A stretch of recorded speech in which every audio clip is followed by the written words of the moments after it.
Oi, minha gente, uma alegria estar aqui nessa 10ª edição do programa Furando a Bolha, um programa que traz para você uma visão mais ampliada dos fatos que estão acontecendo aí em destaque no nosso Brasil, no nosso Rio Grande do Norte, no nosso mundo, né, aqui na nossa cidade natal também.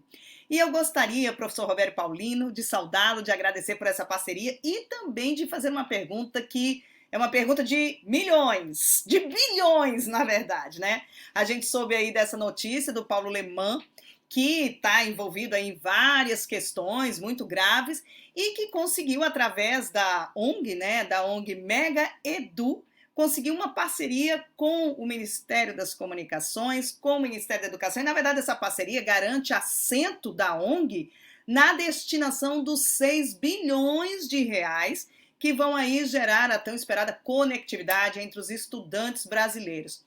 O senhor acha que é trazer a raposa para dentro do galinheiro? Qual a sua percepção desse fato? Glácio, olha, eu concordo perfeitamente com você, concordo completamente, porque parece que o PT e Lula não aprendem, né? Essa gente colocou o Lula na cadeia, colocou o Bolsonaro no governo para o Bolsonaro fazer todo o desastre na pandemia, 700 mil mortos, né? E o Lemann é parte disso, né? De toda a armação empresarial para tirar o Lula da corrida presidencial.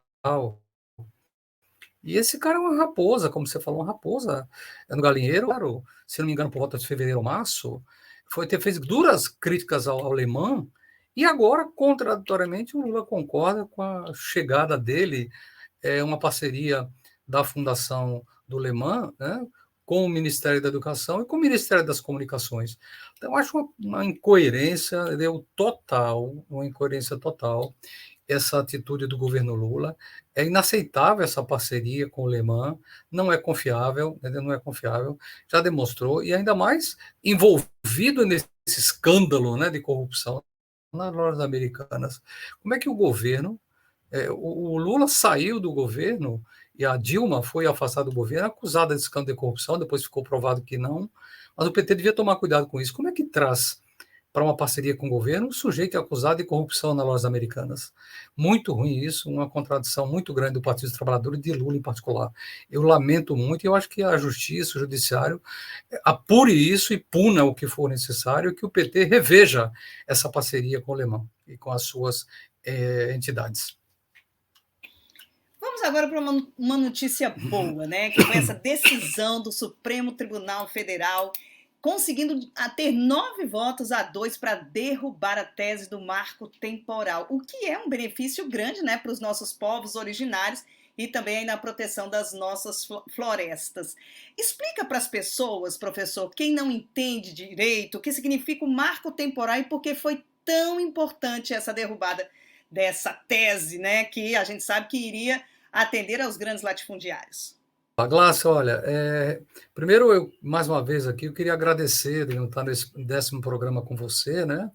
É uma alegria, uma honra para mim estar fazendo esse 10º programa Furando a Bolha em sua companhia e na companhia daqueles que nos escutam, daqueles que nos seguem, né? Um programa com tanta densidade. Olha, o que eu queria dizer é o seguinte: felizmente o Judiciário Supremo votou contra essa tese do marco temporal. O que era o marco temporal, para quem não entendia? Era a redução das terras indígenas que tinham sido demarcadas na Constituição de 88. Os latifundiários queriam que só as terras protegidas fossem só aquelas de antes da Constituição de 88, ou seja, as terras que foram demarcadas depois de 88 como reservas não tivessem validade. Ou seja, para quê? Para que eles pudessem invadir as reservas atuais. E a Constituição de 88, ao autorizar essas reservas, preservou muitas áreas, né? Ajudou a preservação de muitas áreas de terras indígenas que terminam preservando a Amazônia, o Pantanal, etc. Então, essa tese do marco temporal era um ataque às terras indígenas, portanto, um ataque à natureza, um ataque à Amazônia, porque ia permitir uma aceleração do desmatamento. Então, essa votação por 9-2 é uma vitória não só dos povos indígenas, né? É uma vitória da natureza, uma vitória do meio ambiente contra o desmatamento, porque mantém, né, as reservas como elas foram estabelecidas depois de 1988, e não antes, né? Então, isso foi uma votação muito importante, que eu espero que se mantenha, né, que não caia, que o Congresso não volte a discutir isso, e para invadir, liberar a invasão dessas terras indígenas, né, que a gente consiga consolidar, de fato, essa votação do Supremo por 9-2, e que a gente não permita mais que latifundiários, ruralistas, invadam as reservas indígenas que nós conseguimos construir depois de 88. Até porque, né, Roberto, a gente sabe que a maior riqueza do mundo hoje são essas nossas reservas. E o Brasil está aí na vanguarda, porque a gente tem a floresta amazônica, a caatinga, importantes biomas que precisam ser preservados de fato. E algo que está chamando muita atenção de todo mundo é a onda de calor, né, que passou agora pela Europa e que está chegando aqui no Brasil com força, inclusive com expectativa de que em algumas regiões, já estão contempladas aí as 5 no mapa, né, regiões muito quentes, possam chegar entre 40 e 45 graus. A gente viu aí o que aconteceu em São Paulo recentemente. Eu gostaria muito que, inclusive, meio ambiente é uma das suas principais bandeiras, que as pessoas entendessem o que significa esse aumento de temperatura no mundo.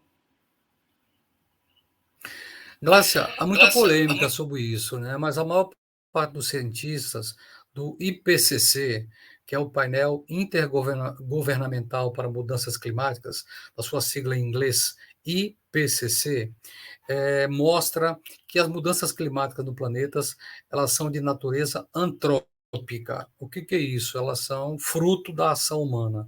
Porque os negacionistas, né, da mudança climática dizem que não, que sempre existiu, essas mudanças sempre existiram no passado. Mas o IPCC tem mostrado que a elevação da temperatura existiu no passado, mas não num ritmo tão rápido como está existindo. Veja, do ano 1900 para cá, veja, em pouco mais de 120 anos, a temperatura média do planeta já aumentou quase 1 grau, a média, mas os picos são muito maiores. E há uma previsão que possa aumentar numa situação, até o final desse século agora, numa situação otimista, mais 1 grau, e numa situação pessimista, até 3,7 graus, como previsão do IPCC, né? E seria um desastre, né? Essa elevação das águas da atmosfera está levando também a uma elevação das águas dos mares. Então, essa enchente que houve em Porto Alegre recentemente teve a ver com a elevação de quase 4 graus da superfície do Atlântico, ali na frente do Rio Grande do Sul. O Serviço de Meteorologia da Austrália está prevendo que aconteça esse ano uma elevação também de 3,5 a 4 graus da superfície do Pacífico, o que pode levar a tempestades não só na Austrália, como na América do Sul, né, e no mundo todo. Isso está preocupando muito o Serviço de Meteorologia da Austrália. E agora, de repente, essa onda de calor extremo no Brasil, né? 45 graus em Campo Grande, quase 40 graus em São Paulo. São Paulo é clima de altitude, é clima de quase serra, 800 metros de altura. Dificilmente você vê a temperatura em São Paulo passar de 30 graus. Chegou a 38, né? Na Serra de Santana, que é uma serra onde eles medem a temperatura e é mais fresco, né, ali no norte de São Paulo, da cidade de São Paulo. Uma coisa horrorosa, né? Eu tenho muitos amigos em São Paulo, morei muitos anos em São Paulo, o pessoal reclamando que está insuportável em São Paulo, tomando água a cada 10 minutos, tem que tomar água. E essa massa de ar está parada em cima do Brasil, né? Estacionária em cima do Brasil. Felizmente aqui em Natal nós não tivemos tanto calor, mas no Brasil quase todo foi uma massa de calor muito grande. Está evidente que isso tem a ver com essas mudanças climáticas, tem a ver com a ação humana, com a ação antrópica, né? A ação do capitalismo, o sistema capitalista que só se preocupa com lucro, né? Produzir, produzir, produzir. Nós temos que repensar o próprio sistema capitalista. Será que a gente precisa consumir tudo que nós estamos consumindo? Será não é o caso de reduzir o consumo? Reduzir? Será não é o caso de reciclar, de reutilizar as coisas, né? Aquela coisa que a gente chama dos 3 R's: reduzir o consumo, reutilizar produtos, reciclar, porque nós estamos consumindo de 30% a 40% a mais do que o planeta consegue regenerar anualmente. E, além disso, para alimentar os rebanhos de todo mundo, né, que cresce, alimentar as pessoas com carne, com hambúrguer, com queijo, com leite, cada vez mais se desmata para plantar, para criar gado e para plantar a ração desse gado, né? O Brasil tem um rebanho aí de mais de 200 bilhões, 200 milhões de cabeças de gado, né? Quase 1 bilhão de cabeças de gado bovino no mundo, que come mais do que os 8 bilhões de seres humanos, né? Para produzir leite, produzir carne bovina. Então, é avassalador, né? Vou dar só um exemplo, né? Tudo isso precisa de plástico. O leite, o arroz, o feijão, para alimentar, precisa de plástico. Hoje se produz 350 vezes mais plástico no mundo do que em 1950. Boa parte desse plástico está indo para o mar. No ano 2050, se calcula que haverá uma massa maior de plásticos no oceano do que de peixes. Então, a coisa é avassaladora, avassaladora. Né? Então, nós precisamos repensar imediatamente, né? Essa coisa do reduzir, do reciclar, do reutilizar os produtos, né? Pensar se realmente para viver a gente precisa de tanta coisa, usar tanta coisa, precisa de tanta roupa, de carro novo, entendeu? De tantos utensílios dentro de uma casa, tem que a gente vai sempre ou vai no mercado e compra quase que por compulsão, né, um produto novo aí, acha uma promoção de um conjunto de facas, porque está muito barato, a gente compra, acha uma promoção porque tem uma calça barata, a gente termina comprando, uma camisa, né? E compra porque está em promoção, tem que repensar isso, a gente realmente, porque o planeta não está aguentando. E foi bem interessante essa sua fala em relação aos 3 R's, né? Porque o tema transversal da ASCOP, a Assembleia, né, a Assembleia que foi uma consequência da COP, que tem aí todo esse apelo para a plantação de 5 milhões de árvores em 5 anos aqui no Rio Grande do Norte, trouxe a utilização, né, a destinação correta dos resíduos sólidos como tema principal. E assim, algo bastante legal para compartilhar aqui com as pessoas que estão nos acompanhando no programa Furando a Bolha, porque logo na entrada, né, do auditório, que foi realizado ali no Ceres de Caicó, logo na entrada tinha uma exposição de roupas que trazia essa reflexão, né, do como a gente acaba gerando lixo a partir das nossas vestimentas. Então, você entrava no auditório, já tinha essa exposição de roupas, você começava a ouvir vários depoimentos de pessoas sobre a importância de todos nós unirmos nossas mãos nesse sentido. Então, assim, professor Roberto Paulino, eu queria parabenizar também toda a equipe de Caicó, né, a nossa equipe que foi junto, porque foi um evento muito bonito. E agora já tem aí outro evento marcado, né, que é a ASCOP, dia 7 de dezembro, em Mossoró, professor, vai ser no dia do Pau-Brasil. É isso aí, Glaucia. Eu queria começar também, Glaucia, parabenizando a você, parabenizando a toda a equipe, né, que organizou esse belíssimo encontro lá em Caicó, a equipe organizadora, os professores do SERES, a equipe que estava organizando lá por esse encontro tão belo, né, e tão frutífero. Eu não pude ir, porque estava programado de ir, mas aqui a Câmara Municipal, minhas atividades na Câmara, terminaram me impedindo de ir, né, porque teve uma votação de urgência muito importante, muito polêmica, mas eu acho que vocês deram conta muito bem, estão de parabéns, tanto a equipe lá de Caicó, quanto a equipe que foi aqui de Natal para ajudar, vocês estão de parabéns pela belíssima conferência, a assembleia que vocês fizeram lá. E votaram coisas importantes, né, no sentido do tratamento dos resíduos sólidos, discutiram coisas importantes, no sentido da expansão dos viveiros, eu espero que, de fato, a gente, para plantar esses 5 milhões de árvores no estado, a gente consiga rapidamente expandir o número de viveiros, né? Estamos expandindo já o número de viveiros aqui no IFRN, já temos viveiro no IFRN do Central, no IFRN Ceará-Mirim, estamos expandindo para outros agora, a Zona Norte, e que a gente possa rapidamente criar dezenas, quem sabe centenas de viveiros em todo o estado para produzir esse 1 milhão de mudas por ano e plantar até 5 milhões de mudas em 5 ou 6 anos, que foi a meta, a principal a meta primeira da COP Potiguar do Clima, realizada aqui em abril. E essa COP vai ser permanente, né, uma assembleia trimestral ou quadrimestral permanente, além das resoluções que vocês votaram, fiquei muito feliz que já tenha votado uma, em praticamente daqui a 2 meses, né, 2 meses e pouquinho, 2 meses e meio, a gente já vai ter essa nova, a segunda ASCOP em Mossoró. Vamos preparar bem, eu acho que dessa vez a gente tem que fazer uma boa discussão sobre essa questão da instalação dos viveiros.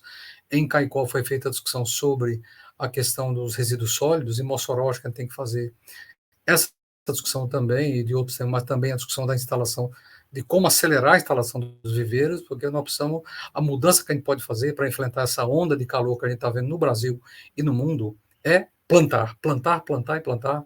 é com muita rapidez. É uma árvore como o umbuzeiro ou o juazeiro tem formas naturais de armazenamento de água e eles lançam, né, é, dezenas ou até centenas de litros de água na atmosfera, cada árvore dessa, durante um ano, mesmo no ano de seca. Então, a gente tem que ver formas naturais que a natureza aprendeu a armazenar água. Um buzeiro, por exemplo, ele tem um buzeiro maduro, tem umas 200 batatas embaixo dele, que armazena aí cada uma 20 litros de água.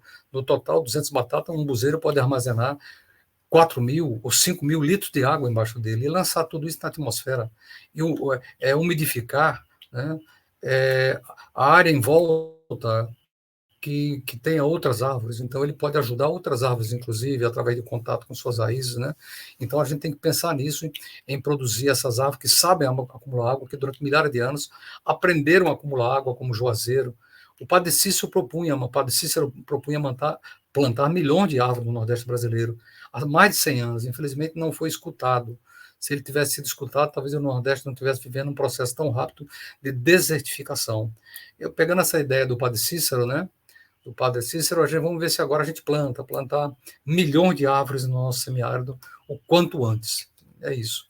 Eu quero mais uma vez parabenizar a equipe e fazer um convite a que a gente, todos nós, quem estiver escutando aí, se prepare para a gente no dia 7 de dezembro, a Mossoró, na segunda ASCOP. Então, e aí? A gente chegou agora quase no final e não podemos deixar de falar, né? Quando a gente, meio ambiente envolve tudo.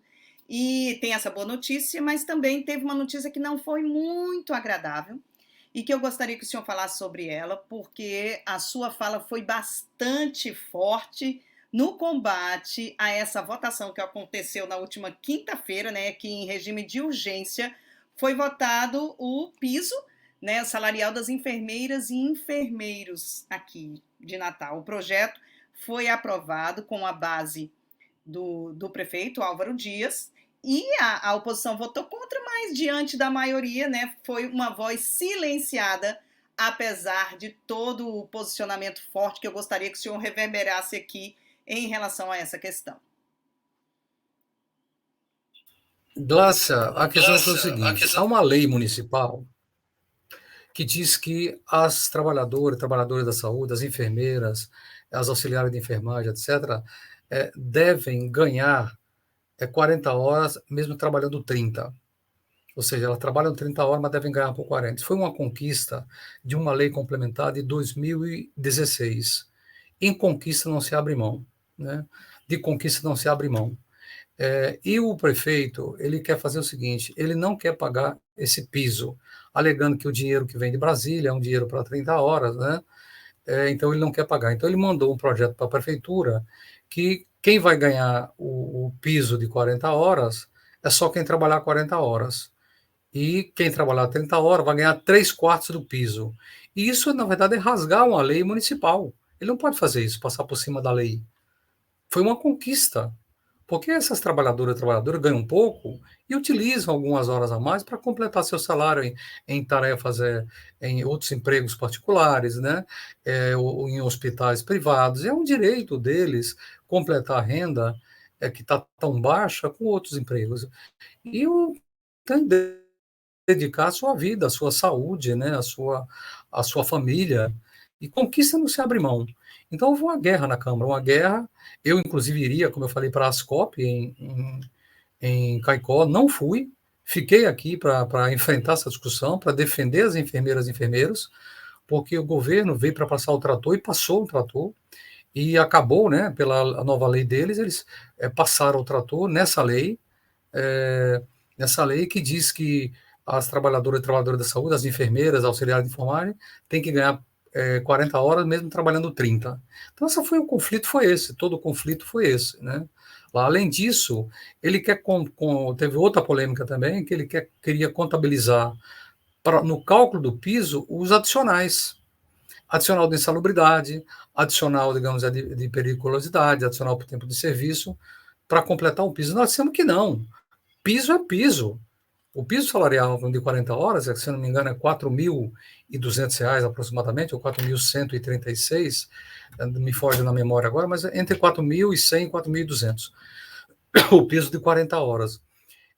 Mesmo para quem trabalhar 30, deve ganhar esse piso. E esse piso tem que ser pago sem os adicionais. Mas a prefeitura quer incluir para pagar esse piso, para completar esse piso, os adicionais de insalubridade, entendeu? De periculosidade, outras questões. Isso está errado. Os adicionais têm que ser pagos além do piso. Então, essa foi a segunda discussão, foi a segunda emenda. Das 4 emendas que foram votadas lá na Câmara, 2 foram minhas, né? Que foi essa exatamente do piso e essa dos adicionais não serem incorporados. Então, o debate foi um debate muito forte, muito duro, né, muito duro. O tom subiu dentro da Câmara, né? Mas o nosso lado é claro, o nosso lado é o lado das enfermeiras, dos enfermeiros, dos auxiliares de enfermagem, né? Das auxiliares de enfermagem, essas pessoas que cumpriram um papel tão importante, tão nobre durante a pandemia, em arriscar as próprias vidas para salvar as nossas. Eu sou muito grato, né? Muito grato, tenho um reconhecimento muito grande, porque enquanto eu, como professor, pude ficar em casa dando aula de forma remota, essa gente não. As trabalhadoras e trabalhadores da saúde tiveram que ficar, às vezes, sem ver seus filhos, 3, 4 meses, no hospital, sem poder ir em casa, lembram? Eles não podiam ir em casa para não contaminar os filhos, os pais. Os filhos e os pais ficaram trancados dentro de casa e eles ficavam nos hospitais ou na casa de algum amigo isolado num quarto. Eu vi um depoimento de uma servidora chamada Érica que disse exatamente isso. Olha, eu fiquei 1 ano e meio sem ver meu filho. Eu fiquei 1 ano e meio sem ver meus pais. Depois eu comecei a ver meu filho, eu via meu filho de 3 em 3 meses, de longe. Não podia dar um beijo no meu filho. Foi muito comovedor a intervenção da servidora Érica lá na Câmara, né? Diretora do Cine Saúde, para mostrar o papel tão essencial, tão fundamental que essas pessoas cumpriram. E agora o prefeito vem, em vez de dar um aumento, em vez de melhorar, vai cortar o salário deles.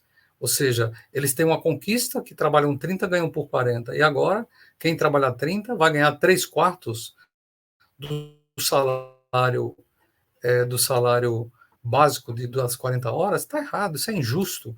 Injusto, não leva em conta o trabalho deles, não reconhece o esforço deles. Então, essa foi a briga lá na Câmara, né? E eu votei a favor deles e delas, né, que eles possam ganhar, mesmo trabalhando 30 horas, possam ganhar por 40, do que é mais do que justo. Certamente, professor Robério, mais do que justo. Muito obrigada pela sua participação aqui nessa 10ª edição do programa Furando a Bolha. Obrigada por você que está aí nos assistindo, aprendendo junto e compartilhando informações de qualidade. Até o nosso próximo programa.